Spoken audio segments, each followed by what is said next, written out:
স্বাগত জানাই তোমাদের শিক্ষা দর্পণ চ্যানেলে। আজকের আলোচ্য বিষয় হলো বৃদ্ধি ও বিকাশ। আমরা আজকের ক্লাসে পড়ব বৃদ্ধি বিকাশের সংজ্ঞা, বৈশিষ্ট্য, পার্থক্য, growth and development definition, features, difference between growth and development. আশা করি তোমাদের ভালো লাগবে। আমরা আগের ক্লাসে পড়েছি সোশিওলজিক্যাল ফাউন্ডেশন অফ এডুকেশনের মধ্যে যে সমস্ত বিষয়গুলো আছে, যেমন সামাজিক গোষ্ঠী, সামাজিক পরিবর্তন, সামাজিক প্রক্রিয়া, সামাজিকীকরণ ইত্যাদি বিষয়গুলো আমি পড়িয়ে দিয়েছি। এছাড়া সোশিওলজিক্যাল ফাউন্ডেশনের মধ্যে যে সমস্ত যে কীরকম টাইপের কোশ্চেন হতে পারে সেগুলোও করিয়ে দিয়েছি। তোমরা প্লেলিস্ট থেকে এগুলো দেখে নিও। এছাড়া Indian school of philosophy, West Indies school of philosophy আমি পড়িয়ে দিয়েছি। প্লেলিস্ট থেকে এগুলো তোমরা দেখে নিও। এছাড়া আমি প্রত্যেকদিন তোমাদেরকে শর্ট ভিডিও আপলোড করে থাকি। এখানে আমি ইম্পর্টেন্ট কি পয়েন্টগুলো দিয়ে থাকি, যেগুলি তোমাদের পরীক্ষায় বা যে কোনো পরীক্ষা মানে কম্পিটিশন পরীক্ষা বা যে কোনো পরীক্ষাতে তোমাদের এগুলো ভীষণ সাহায্য করবে। তোমরা প্লেলিস্ট থেকে এই সমস্ত শর্টগুলো দেখে নিও। আর আমার পড়ানো যদি তোমাদের ভালো লেগে থাকে, চ্যানেলটা লাইক, শেয়ার, সাবস্ক্রাইব করতে ভুলবে না। আর পাশে থাকা বেল আইকনটি প্রেস করে দেবে, তাহলে আমি ভিডিও আপলোড করলে সবার আগে তোমাদের কাছে পৌঁছাবে। তাহলে দেরি না করে শুরু করা যাক। বৃদ্ধি ও বিকাশ, গ্রোথ অ্যান্ড ডেভেলপমেন্টের definition, features, difference between growth and development.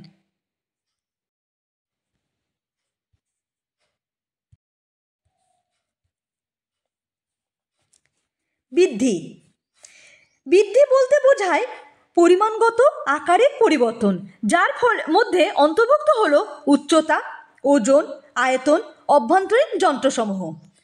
দেহের উচ্চতা, ওজন বেড়ে যায় হলো বৃদ্ধি।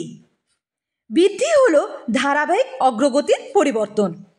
তাহলে বৃদ্ধি কি? ধারাবাহিক অগ্রগতির পরিবর্তন। বৃদ্ধি হলো বিকাশের একটি অংশ, যা কাঠামোগত নির্দিষ্ট সময় অবধি চলে। বৃদ্ধি শব্দটি শুধুমাত্র দৈহিক পরিবর্তনের ক্ষেত্রে ব্যবহৃত হয়। তাহলে আমরা কি পড়লাম? বৃদ্ধি কি? বৃদ্ধি হলো একটি পরিমাণগত পরিবর্তন বা কোয়ান্টিটেটিভ নেচার। আমরা আমরা শরীরের ওজন, উচ্চতা বা আয়তন বেড়ে যাকে বলি হয় বৃদ্ধি। যেমন কোনো মানুষের শরীরের যখন ওজন বেড়ে যায় বা আয়তন বেড়ে যায়, তখন তাকে বলি আমরা বৃদ্ধি হয়েছে, মানে গ্রোথ হয়েছে। তাহলে আমরা এখানে দেখে নিই। দেখো, বৃদ্ধি কি? বৃদ্ধি হলো ফিজিক্যাল চেঞ্জ, মানে শারীরিক পরিবর্তন। আর এটা হলো নেচার কেমন? Quantitative nature. তাহলে আমরা কি জানলাম? বৃদ্ধি বলতে গেলে ওজন, উচ্চতা, আয়তন বেড়ে যাকেই বলা হয় বৃদ্ধি। আর বৃদ্ধি কি জিনিস হলো? বৃদ্ধি হলো পরিমাণগত পরিবর্তন, মানে পরিমাণগত বা কোয়ান্টিটেটিভ পরিবর্তন। আশা করি বোঝা গেল। এবার আমরা দেখে নিই এরপরে কি আছে। এবার আমরা পড়ব বৃদ্ধির বৈশিষ্ট্যগুলো, ক্যারেক্টারিস্টিক্স অফ দ্য গ্রোথ। প্রথম পয়েন্ট কি আছে?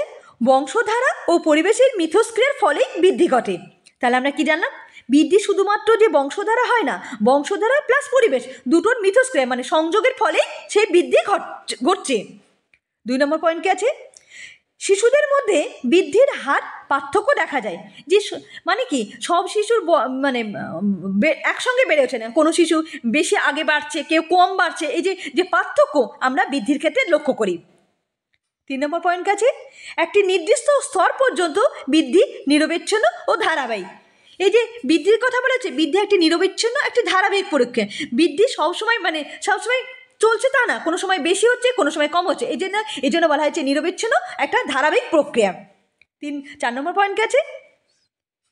ব্যক্তিভেদে বৃদ্ধির হার সমূহ সাধারণভাবে বজায় রাখে।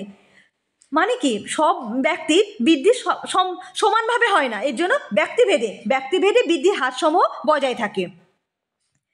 লাস্ট পয়েন্ট কি আছে? বৃদ্ধি পর্যবেক্ষণযোগ্য ও পরিমাণযোগ্য।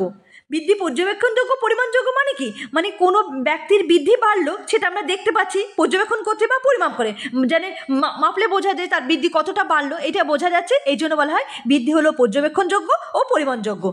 তাহলে কি পড়লাম? বৃদ্ধি সম্বন্ধে কি বললাম? বৃদ্ধি বংশধারা পরিবেশের মিথস্ক্রিয়ার ফলে বৃদ্ধি ঘটছে। শিশুদের বৃদ্ধির মধ্যে হারের পার্থক্য দেশ, মানে সব শিশুর একইভাবে মানে বেড়ে ওঠে না, এই জন্য পার্থক্য দেখা যায়। একটি ধারাবাহিক ও নিরবিচ্ছিন্ন প্রক্রিয়া। ব্যক্তিভেদে বৃদ্ধির হার সমূহ সাধারণভাবে বজায় রাখে আর বৃদ্ধি পর্যবেক্ষণ দক্ষ এবং পরিমাণযোগ্য। আশা করি বোঝা গেল বৃদ্ধির বৈশিষ্ট্যগুলো।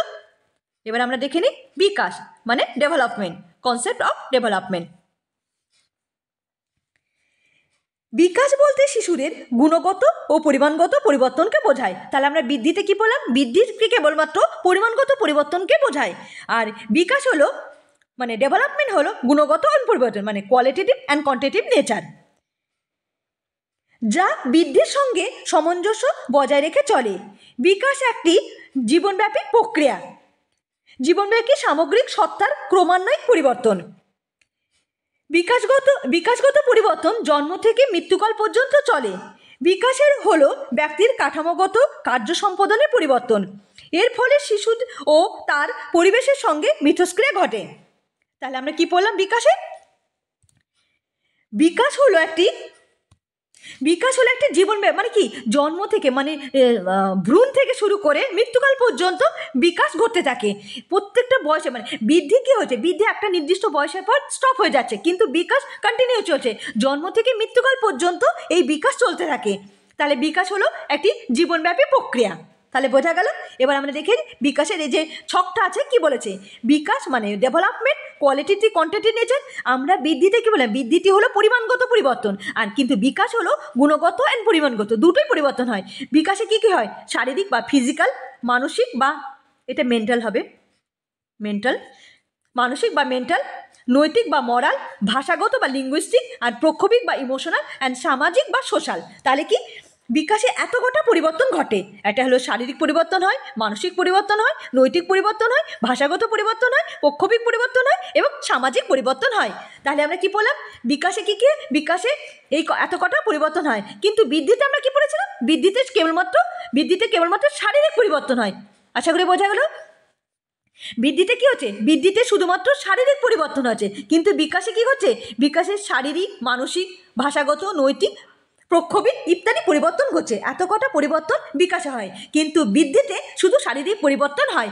আর বিকাশ কি কি, বিকাশ হলো পরিমাণগত, আর না বৃদ্ধি হলো পরিমাণগত, আর বিকাশ হলো গুণগত প্লাস পরিমাণগত, দুই ধরনের পরিবর্তন হয়। আশা করি বোঝা গেল।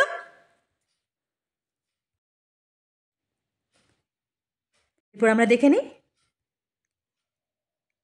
আমরা দেখে নিই বিকাশের বৈশিষ্ট্য, মানে ক্যারেক্টারিস্টিক্স অফ ডেভেলপমেন্ট। বিকাশের বৈশিষ্ট্যগুলো এবার পড়ব। প্রথম পয়েন্ট কি আছে, বিকাশ একটি নিরবিচ্ছিন্ন প্রক্রিয়া। বিকাশ হলো একটি নিরবিচ্ছিন্ন প্রক্রিয়া, মানে ভ্রূণ থেকে, মানে এমব্রয় যখন থাকে, ভ্রূণ থেকে মাতৃগর্ভ থেকে অমৃত্যুকাল পর্যন্ত বিকাশ ঘটে। এর জন্য বিকাশকে বলা হয় হাসবৃদ্ধি ঘটছে, কোনো সময় বাড়ছে কোনো সময় কমছে। এই যে বিকাশে হাত বৃদ্ধি ঘটছে, এই জন্য বলা হয় বিকাশকে একটি নিরবিচ্ছিন্ন প্রক্রিয়া। তাহলে বোঝা গেল। তারপরে পয়েন্ট কি আছে, বিকাশ হলো শিক্ষণের ফল। বিকাশ হলো শিক্ষণের ফল, মানে কি পরিবেশের সঙ্গে মিথস্ক্রিয়ার ফলে শিশু যে অভিজ্ঞতা অর্জন করে তারই সমন্বয় হলো বিকাশ। তাহলে বিকাশ হলো শিক্ষণের ফল। প্রথম পয়েন্টে বিকাশ হলো নিরবিচ্ছিন্ন প্রক্রিয়া, জন্ম থেকে মৃত্যুকাল পর্যন্ত, এই জন্য নিরবিচ্ছিন্ন প্রক্রিয়া বলা হয়। বিকাশ হলো শিক্ষণের, পরিবেশের সঙ্গে মিথস্ক্রিয়ার ফলে সে শিশুদের মধ্যে যে শিক্ষণ লাভ করছে, মানে সমন্বয়ের ফলে যে অভিজ্ঞতা লাভ করছে তার ফলে বিকাশ হচ্ছে, এই জন্য বিকাশ হলো শিক্ষণের ফল। 3 নম্বর পয়েন্ট হচ্ছে ব্যক্তির বিভিন্ন বিকাশগুলি পরস্পরের সঙ্গে সম্পর্কযুক্ত। ব্যক্তির যে বিকাশ হয় তা পরস্পরের সঙ্গে সম্পর্কযুক্ত। এই জন্য আমরা কি বললাম আগে, ব্যক্তির দৈহিক, মানসিক, প্রক্ষোভিক, সামাজিক যে বিকাশগুলো সেগুলি পৃথক নয়, পরস্পরের সঙ্গে নির্ভরশীল, মানে পরস্পরের সঙ্গে সম্পর্কযুক্ত। তারপরে পয়েন্ট কি আছে, বিকাশ একটি ব্যক্তিগত প্রক্রিয়া, মানে বিকাশ একটি ব্যক্তিগত, প্রত্যেক ব্যক্তির বিকাশ সমানভাবে হয় না, কাউরি বেশি হচ্ছে কাউরি কম হচ্ছে। এই যে বিকাশ একটি মানে সমানভাবে হচ্ছে না, এই জন্য কি বলে ব্যক্তিভেদে ভিন্ন হয়, এই জন্য বিকাশ হলো একটি ব্যক্তিগত প্রক্রিয়া। বিকাশ হলো সামগ্রিক থেকে বিশেষের দিকে ঘটে, সমগ্র অংশ থেকে বিশেষের দিকে থাকে, একে বলা হয় বিকাশ সমগ্র থেকে বিশেষের দিকে ঘটে। বিকাশ লিঙ্গগত পার্থক্য দেখা যায়।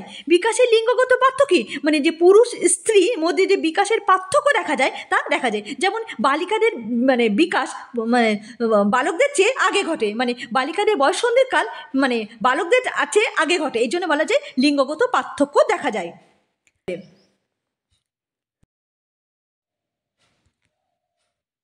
পরের পয়েন্ট কি আছে, বিকাশ উপরের থেকে মানে মস্তিষ্ক থেকে শুরু হয়ে নিচের দিকে ঘটে, একে বলা হয় স্যাফোলোকোডাল।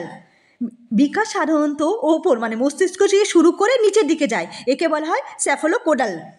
বিকাশ শরীরের কেন্দ্র থেকে বাইরের দিকে হয়, একে প্রক্সিমোডাল।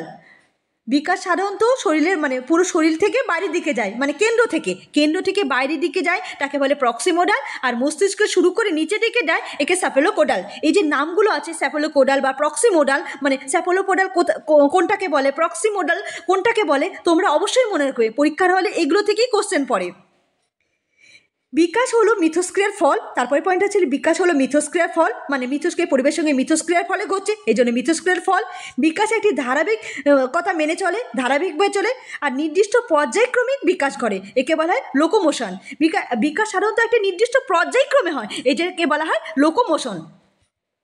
তোমরা এখানে যে বিকাশের যে বৈশিষ্ট্যগুলোর মধ্যে পড়লাম, এগুলো তোমরা ভালো করে মনে রাখবে, বিশেষ করে স্যাফালোপোডাল বা প্রক্সিমোডাল, লোকোমোশন, এই যে পয়েন্টগুলো আছে, এই অনেক সময় পড়ে বিকাশ মস্তিষ্ক থেকে নিচের দিকে যায়, তাকে কি বলা হয়, বা শরীরের কেন্দ্র থেকে যে বাইরের দিকেছে, একে বলা হয় প্রক্সিমোডাল, একে কোনটাকে কি বলে, বা নির্দিষ্ট পর্যায়ক্রমে ঘটে, তাকে লোকোমোশন বলা হয়। এই যে পয়েন্টগুলো আছে, এগুলো অবশ্যই তোমরা মনে রাখবে। আশা করি বোঝা গেল তাহলে বিকাশের বৈশিষ্ট্যগুলো। এরপরে পয়েন্ট কি আছে দেখে নেবে। এবার আমরা difference between growth and development. আমি গ্রোথ অ্যান্ড ডেভেলপমেন্টের যে বৈশিষ্ট্যগুলো আছে মানে পার্থক্য আছে, সেই পার্থক্যটা এবার আমরা পড়ব। প্রথম পার্থক্য আছে আকার আয়তন বেড়ে যায় হলো বৃদ্ধি। আমরা কি পড়েছিলাম, আগেই বলেছিলাম, আকার আয়তন বেড়ে যায়। যখন মানুষের শরীরে আকার বা আয়তন বেড়ে যায়, তখন আমরা বলি তার বৃদ্ধি হয়েছে, মানে গ্রোথ হয়েছে। আর বিকাশে কী বলছে, আকার আয়তন বৃদ্ধির সঙ্গে সক্রিয়তা ও কার্যসম্পন্নের উৎকর্ষ বিকাশ করাই বিকাশের অন্যতম বৈশিষ্ট্য। মানে কি, আকার আয়তন বৃদ্ধি মানে বেড়ে যাওয়ার সঙ্গে সঙ্গে কার্যসম্পন্নের উৎকর্ষতা বিকাশ করাই মানে উৎকর্ষতা কারকে বলা হয় বিকাশ। আশা করি বোঝা গেল। 2 নম্বর বৈশিষ্ট্য কি আছে, বৃদ্ধির ধারণা কেবলমাত্র দৈহিক ও শারীরিক মধ্যে সীমাবদ্ধ। বৃদ্ধি কী আছে, আমরা আগেই বলেছিলাম, বৃদ্ধি হলো দৈহিক ও শারীরিকের মধ্যেই সীমাবদ্ধ, কিন্তু বিকাশের ধারণা দৈহিক, মানসিক, সামাজিক, প্রক্ষোভিকের মধ্যে অন্তর্ভুক্ত। তাহলে বৃদ্ধি হলো ফিজিক্যাল পরিবর্তন মানে শারীরিক পরিবর্তন, আর বিকাশ হলো দৈহিক, মানসিক, সামাজিক, প্রক্ষোভিক পরিবর্তনকে বোঝায়। এরপর পয়েন্ট দেখে নিই আমরা। বৃদ্ধি হলো কারণ, বিকাশ হলো ফল। বৃদ্ধি স্বতঃস্ফূর্ত, তবে অনুশীলনের প্রভাব দেখা যায়। বৃদ্ধি স্বতঃস্ফূর্ত হবে, কিন্তু বিকাশ পরিবেশের সঙ্গে মিথস্ক্রিয়ার ফলেই হয়, বিকাশ ঘটে, অর্থাৎ ব্যক্তির সক্রিয় এবং অনুশীলনের ক্ষেত্রে অন্তর্ভুক্ত। তারপরে পয়েন্ট কি আছে, বৃদ্ধি একটি নির্দিষ্ট বয়স পর্যন্ত ঘটে, কিন্তু বিকাশ অমৃত্যুকাল, মানে বিকাশ কন্টিনিউ চলে, জন্ম থেকে মৃত্যুকাল পর্যন্ত বিকাশ চলতে থাকে, কিন্তু বৃদ্ধি একটা নির্দিষ্ট বয়সের পর বৃদ্ধি থেমে যায়। বৃদ্ধি পরিমাণযোগ্য, কিন্তু বিকাশ হলো পর্যবেক্ষণ সাপেক্ষ। বৃদ্ধি পরিমাণযোগ্য বা কোয়ান্টিটেটিভ নেচার, আর বিকাশ হলো পর্যবেক্ষণ, মানে বিকাশ পর্যবেক্ষণ বা পর্যবেক্ষণ সাপেক্ষ, মানে পর্যবেক্ষণ করে দেখা যায়, এর জন্য পর্যবেক্ষণ সাপেক্ষ। আশা করি বোঝা গেল। এরপর পয়েন্ট দেখে নিই। আগেই বলেছি বৃদ্ধি হলো পরিমাণযোগ্য বা কোয়ান্টিটেটিভ নেচার, আর বিকাশ হলো গুণগত। তারপরে পয়েন্ট দেখি, শিক্ষা বৃদ্ধির পরিমাপকে প্রভাবিত করলেও তা বঞ্চিত কিনা তার ব্যাপারে শিক্ষা মনোবিজ্ঞানীর মধ্যে মতপার্থক্য রয়েছে। আমরা কি বৃদ্ধি শিক্ষাকে প্রভাবিত করে কিনা তা বিষয়ে মতপার্থক্য করে, কিন্তু শিক্ষার অন্যতম মাধ্যম হলো ব্যক্তির পূর্ণ বিকাশ। মানে কি, বৃদ্ধির দ্বারা শিক্ষা যে প্রভাবিত হচ্ছে তা নিয়ে বিভিন্ন মনোবিজ্ঞানীর মধ্যে মতপার্থক্য, কিন্তু বিকাশটা হলো শিক্ষার অন্যতম মাধ্যম হলো বিকাশ। আশা করি বোঝা গেল। তাহলে আমরা পার্থক্যর মধ্যে কী কী পড়লাম, বৃদ্ধি হলো পরিমাণগত পরিবর্তন, বিকাশ হলো গুণগত পরিবর্তনগত পরিবর্তন, শারীরিক পরিবর্তন হয়, এটা মানসিক, সামাজিক, দৈহিক, প্রক্ষোভিক ইত্যাদি পরিবর্তন ঘটে, এটা কারণ। বৃদ্ধি হলো কারণ, বিকাশ হলো ফল। একটা নির্দিষ্ট বয়সের পর বৃদ্ধি থেমে যায়, কিন্তু বিকাশ মানে মৃত্যুকাল পর্যন্ত বিকাশ চলতে থাকে। আশা করি সব বোঝা গেল। আর তোমাদের যদি কোনো জিনিস বুঝতে অসুবিধা হয় তোমরা আমাকে মেসেজ করবে, আমি তার উত্তর দেব। আর আমার পড়ানো তোমাদের কেমন লাগছে তোমরা মেসেজ করে বলবে। এরপরে দেখে নি কি পয়েন্ট আছে। এরপরে পয়েন্ট আছে factor influence growth and development, মানে কোন কোন উপাদানগুলি গ্রোথ আর বৃদ্ধির বিকাশে মানে প্রভাবিত করে সেগুলো নিয়ে আলোচনা করব। প্রথম কাছে ইন্টারনাল ফ্যাক্টর। ইন্টারনাল ফ্যাক্টরের মধ্যে রেখেছি হেরিডিটি ফ্যাক্টর, এটি মানে বংশগতি বিকাশে মানে বৃদ্ধিতে বা বিকাশে ভীষণভাবে সাহায্য করে। বায়োলজিক্যাল ফ্যাক্টর মানে যে ফ্যাক্টরগুলো আছে সেগুলো intelligent factor, emotional factor and social factor. তাহলে বৃদ্ধি বিকাশে কোন কোন ফ্যাক্টরকে ইন্টারনাল মানে অভ্যন্তরীণ বিষয় কী হচ্ছে heredity, biological factor, intelligent factor, emotional factor and social factor. এই সমস্ত ফ্যাক্টরগুলো মানে বৃদ্ধি বিকাশে ভীষণভাবে সাহায্য করে। মানে বংশগতি, বুদ্ধি, ইমোশন মানে প্রক্ষোভিক, সোশ্যাল ইত্যাদি বিষয়গুলি বিকাশে মানে বৃদ্ধি বিকাশে সাহায্য করে। আর ইন্টারনাল বিষয়গুলোকে এটা হলো ইন্টারনাল ভাষার। আর এক্সটার্নাল মানে বাইরের কোন কোন বিষয়, বাইরের বিষয় হলো ইনভায়রনমেন্টাল ইন দ্য ওয়ার্ম অফ দেয়ার মাদার মানে পরিবেশে মানে ভ্রূণ থেকে মানে যখন বাচ্চা মায়ের মাতৃগর্ভে থাকে সেখান থেকে পরিবেশে ইন্টারনাল ফ্যাক্টর আছে। পরিবেশ in the environment is the ওয়ার্ম অফ দ্য মাদার। আর 3 নম্বর কি আছে environmental ability of the birth মানে ভ্রূণ থেকে শুরু করে মানে বাচ্চা জন্ম হওয়া পর্যন্ত ইন্টারনাল ফ্যাক্টরগুলি বৃদ্ধি ও বিকাশে সাহায্য করে। আশা করি বোঝা গেল। তাহলে আমরা কি পড়লাম, এক মিনিট। গ্রোথ অ্যান্ড ডেভেলপমেন্টের ক্ষেত্রে মানে বৃদ্ধি ও বিকাশে করে যে সমস্ত ফ্যাক্টরগুলি সাহায্য করে সেগুলির মধ্যে হলো ইন্টারনাল ফ্যাক্টর কোনগুলো আর এক্সটার্নাল ফ্যাক্টর। ইন্টারনাল ফ্যাক্টরের মধ্যে হেরিডিটি, বায়োলজিক্যাল ফ্যাক্টর, তারপর ইন্টেলিজেন্ট, ইমোশনাল, সোশ্যাল ইত্যাদি ফ্যাক্টর। আর এক্সটার্নালের মধ্যে এনভায়রনমেন্টাল মানে পরিবেশ কীভাবে পরিবেশের মধ্যে বাচ্চা ভ্রূণ থেকে বাচ্চা মাতৃগর্ভ থেকে শুরু করে জন্ম হওয়া পর্যন্ত কীভাবে মানে বৃদ্ধি বিকাশ পরিবেশ সাহায্য করে সেই সমস্ত বিষয় হলো এটা হলো এক্সটার্নাল ফ্যাক্টর। আশা করি বোঝা গেল। আজকে আমরা কি করলাম, আজকে আমরা পড়লাম বৃদ্ধি বিকাশের সংজ্ঞা, বৈশিষ্ট্য, বৃদ্ধি বিকাশের মানে পার্থক্য কী কী ইত্যাদি বিষয়গুলো নিয়ে আমরা আলোচনা করলাম। আশা করি বোঝা গেছে। আর তোমাদের যদি বুঝতে অসুবিধা হয় তবে আমাকে মেসেজ করবে, তার আমি উত্তর দেব। আর আমার পড়ানো যদি তোমাদের ভালো লেগে থাকে চ্যানেলটা লাইক, শেয়ার অ্যান্ড সাবস্ক্রাইব করতে ভুলবে না। ধন্যবাদ।